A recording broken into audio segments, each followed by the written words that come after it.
Halo semua, nama aku Daniel dan di video kali ini aku ingin membahas tentang gimana sih cara kita bisa membangun konten dari nol sampai akhirnya nanti bisa menghasilkan uang. Dan aku juga akan mereview hasil gaji YouTubeku baru-baru ini ya men. Nah kalau misal kamu lihat saat ini di Cbankku aku udah memiliki 1.659.790 dan kalau misal kamu lihat uang ini adalah uang yang ditransfer langsung oleh Google Ireland. Ini adalah gaji YouTubeku yang paling baru yaitu gaji YouTube di bulan lalu dan aku baru menerimanya hari ini dan kamu bisa lihat gaji YouTubeku satu bulan itu di angka $100 ya men, sekitar 1.600.000 sekian. Ya udah, sebelum mulai masuk ke topik pembahasan kita, seperti biasa aku akan masukin uang ini dulu ke tempat biasa aku berinvestasi yaitu Bibit ya men, dimana saat ini aku udah memiliki nilai portofolio 566.600.000 sekian. Caranya kita tinggal seperti biasa, aku bakal manfaatin bonus dari kode referral. Kemudian di sini kita masukin nominal pembeliannya yaitu aku akan habisin aja semuanya di sini 1.659.790. Kemudian di sini nyalain cashback dan seperti biasa, aku akan membeli di produknya di Sukor Invest Syariah Sukuk Fund ya teman. Ya udah, kita tinggal pencet beli sekarang di sini. Kemudian bayar sekarang dan aku akan transfer menggunakan BRI ya teman. Kemudian kita bakal bayar dari Cbank. Kita tinggal pilih di sini transfer ke BRI virtual account. Kemudian kita paste angka yang tadi. Kemudian kita masukin semua uang kita ya teman. 1.659.790. Kemudian seperti biasa kita tinggal masukin password dan berikutnya payment submitted. Kalau kita back ke aplikasi Bibitnya, kemudian kita reload di sini, harusnya setelah berapa saat nanti transaksinya udah beres ya teman. Nah kamu bisa lihat sekarang pembeliannya udah lagi diproses. Kalau misalnya kita back ke home, sekarang saldoku udah berubah menjadi 568 juta sekian. Jadi gitu ya teman. Seperti biasa gaji dari YouTubeku aku akan selalu investasikan. Jadi gaji tersebut aku nggak pakai buat foya-foya, tapi gaji tersebut aku gunakan untuk berinvestasi. Karena sesuai nama channel ini yaitu Investor Habit, membangun kebiasaan kita untuk berinvestasi ya teman. Oke, sekarang kita bakal masuk ke topik pembahasan kita. Gimana cara supaya kita bisa membangun konten, kita bisa membangun channel sampai akhirnya nanti bisa menghasilkan uang ya teman. Di sini aku akan memberikan beberapa hal yang perlu kamu perhatikan. Yang pertama adalah kamu perlu membangun dulu kolamnya. Cara paling gampang untuk membangun kolam adalah caranya kamu harus bikin konten dulu. Karena dengan ada konten ini sama aja nanti orang akan mampir, orang akan datang ke channel kita. Modalnya apa? Kamu bisa mulai dulu dengan apa yang kamu miliki. Bisa mulai dari HP, bahkan HP zaman sekarang itu yang murah-murah juga udah kuat ya teman. 3-4 juta udah bisa dipakai buat ngedit, bisa pakai buat nge-shoot. Jadi kamu jangan sampai di awal kamu alasan nggak bisa membuat konten karena keterbatasan modal, nggak bisa punya device yang cukup, nggak bisa beli kamera dan sebagainya. Aku pribadi, aku bakal jujur aja, aku recording ini pakai kamera apa? Aku pakai kamera webcam, harganya cuma 1,3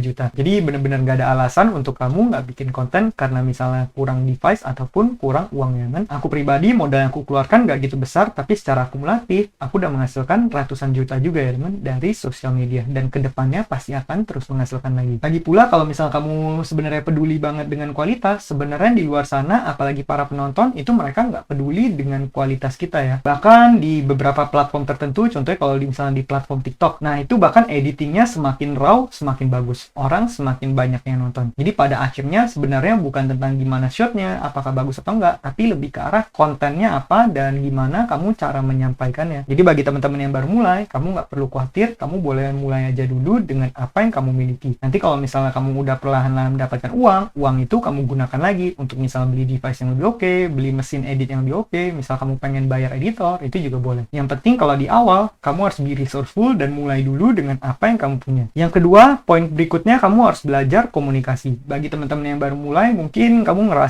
ngomong depan kamera itu pasti awkward banget, terus canggung banget, atau misalnya kamu ada merasa malu dan gak pede. Nah, aku pribadi juga saat aku memulai bikin konten di awal, pasti seperti itu teman. Bahkan kalau misalnya saat ini aku nontonin videoku yang pertama bikin konten, itu rasanya masih malu juga. Karena kenapa? Ya karena konten pertama kamu udah pasti jelek, semua orang juga seperti itu teman. Tapi tanpa konten pertama kamu, tanpa konten kedua kamu, tanpa konten ketiga, kamu gak akan mencapai 100 konten teman, dan kamu gak akan sampai di titik suksesnya kamu. Sama halnya dengan channelku ini, tanpa ada konten pertamaku yang memalukan itu, mungkin aku nggak bakal sampai di posisi sekarang juga. Walaupun mungkin sekarang masih belum sukses juga emang, tapi masih sedang merintis juga. Kalau misalnya nih, kamu udah emang nggak ketolongan, kamu malu banget, ya mungkin kamu bisa aja, mungkin kamu cuma tampilin screen record kamu, terus kamu juga mungkin cuma record suara kamu. Walau sebenarnya aku pribadi kurang rekomen ya teman, karena kalau misal kamu bisa tampilin muka, itu pasti lebih ada personal branding dan orang lebih ingat. Lagi pula sebenarnya masalah kamu bisa ngomong atau enggak, itu cuma masalah jam terbang. Kalau misal awal konten kamu malu, Tapi setelah kamu bikin 100 konten, setelah bikin 200 konten, aku rasa malunya juga bakal hilang sendiri ya men. Yang penting kamu berani hadapi dan berani mencoba atau enggak. Masalahnya cuma di situ. Kemudian kalau misalnya kamu udah mulai berani bikin video, udah mulai berani nge-shoot, langkah berikutnya kamu harus berani juga untuk nge-post. Caranya kamu nge-post dulu beberapa video terlebih dahulu. Kalau misalnya di awal kamu ngerasa video kamu nggak di-push kemana-mana, kamu bisa mulai dulu dari circle kamu ya men. Kamu misalnya punya teman berapa? Katakan teman kamu 100, teman kamu 200 di Instagram. Ya udah, kamu bisa minta mereka masing-masing untuk mampir ke channel kamu, terus likein video kamu, kalau bisa beri engagement, atau kalau misalnya mereka mau komen juga boleh, atau memberikan kamu kritik juga boleh. Intinya kalau buat di awal, emang subscriber di awal itu adalah yang paling sulit. Bahkan pengalamanku pribadi untuk mencapai 1000 pertama itu paling susah ya men. Tapi mulai lewat dari 1000 itu mulai jauh lebih gampang karena pertumbuhannya lebih ke arah eksponensial. Apalagi kalau misalnya masih di awal, YouTube masih belum tahu kan video kita ini bagus atau enggak, jadi masih belum di-push ataupun direkomendasikan kemana-mana. Kalau misalnya kamu udah ada beberapa teman kamu yang nonton, kemudian engagementnya ada, pasti nanti sosial media akan nge-push ke lebih banyak orang baru lagi dan mungkin ada subscriber baru yang datang. Kalau misalnya channel kamu udah didorong dan direkomendasikan oleh algoritma, nanti perlahan-lahan channelnya bakal tumbuh secara otomatis. Kamu tinggal fokusnya di bikin kontennya aja ya men. Jadi kalau buat di awal nggak apa-apa, kamu bisa manfaatin dulu semua koneksi yang kamu punya, semua teman yang kamu punya, kamu undangin ke channel kamu. Berikutnya, kalau misalnya nanti kamu udah mulai jalan, kamu katakan kamu udah ngepost 20 video, kamu udah ngepost 30 video, 40 video,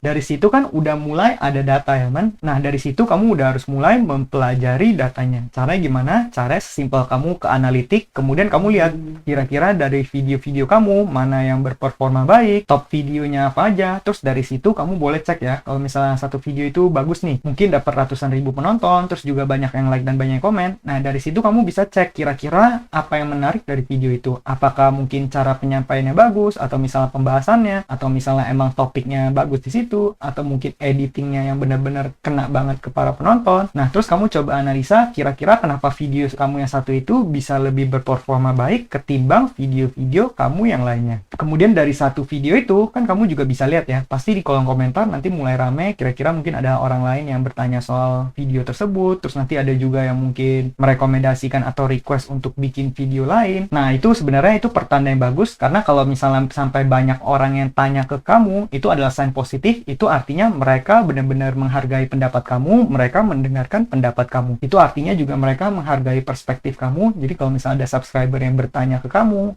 juga bisa berusaha untuk mencoba menjawab semuanya ya men. Kalau bisa, itu udah merupakan sign yang bagus banget, karena kalau misalnya dari sana, itu artinya kamu udah memiliki influence sampai kamu didengarkan oleh orang lain. Kemudian dari situ kan kamu udah tahu satu video itu bagus, kemudian banyak yang respon positif, terus juga ada orang yang request lain yang kira-kira sesuai dengan video itu juga. Nah kamu bisa bikin lagi konten serupa yang sesuai mirip-mirip dengan video yang tadi udah terbukti berhasil, kemudian kamu coba bikin video lagi. Contohnya aku bakal ambil contoh pribadi aja di channelku. Kalau misalnya kamu cek video yang paling banyak ditonton, itu sebenarnya video tentang bibit, dimana waktu itu aku nunjukin portofolio cara menarik uang dari bibit, dan di sana aku narik sekitar 160 juta sekian. Nah dari situ kan udah lumayan banyak penontonnya, kemudian view-nya lumayan banyak, terus juga kalau nggak salah komennya banyak. Nah dari komen-komen itu aku berusaha untuk membalas satu persatu. Kemudian karena aku tahu oh ternyata video yang paling laku di channel ini adalah seputar bibit, ya udah aku bikin lebih banyak konten lagi yang membahas seputar bibit, terutama merespon pertanyaan-pertanyaan yang masuk seputar bibit. Nah dari situlah channel ini akhirnya bisa bertumbuh sampai ke sekarang ini ya man. Jadi pastikan kamu analisa mana yang berperforma baik, kemudian kamu bikin lebih banyak lagi. Terus poin berikutnya, kamu harus memiliki yang namanya konsistensi. Sebisa mungkin kamu uploadnya secara berkala. Kalau bisa setiap hari, kalau misalnya bisa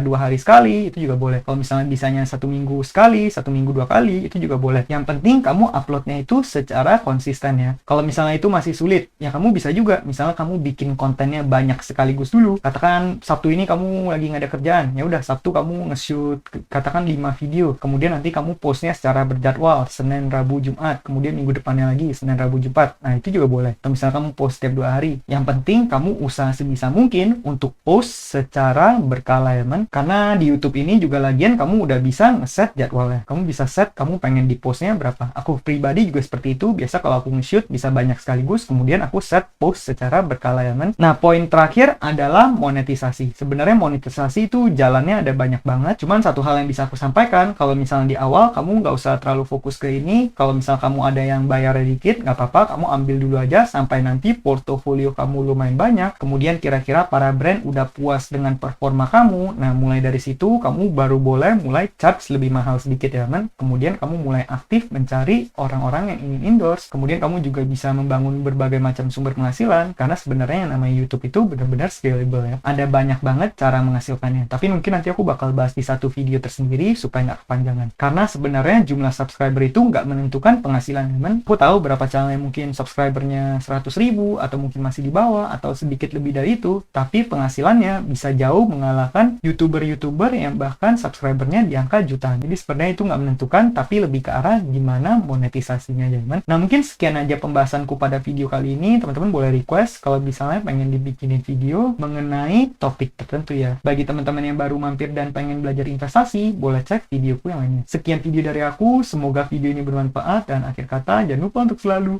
invest in yourself. Sampai jumpa di video berikutnya. Bye!